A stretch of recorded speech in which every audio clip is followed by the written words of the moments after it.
Hi, I'm Wesley. Hi, I'm Molly. And today we will be making watermelon slime. First we put glue into the cup. What color glue is that? Pink. Can I see? All right, what's the next step? To pour water into the glue. And stir.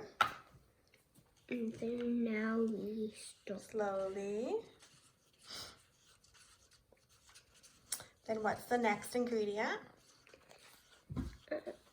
And now we add Baking soda. baking soda.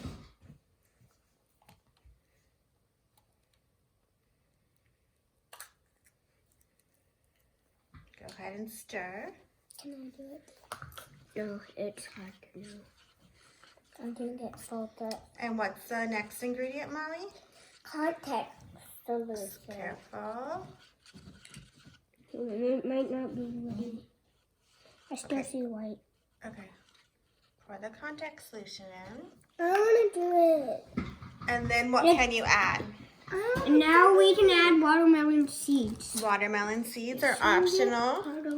They're actually black beans, right? That kind of look like watermelon seeds. Okay, pour them in. This is watermelon slime.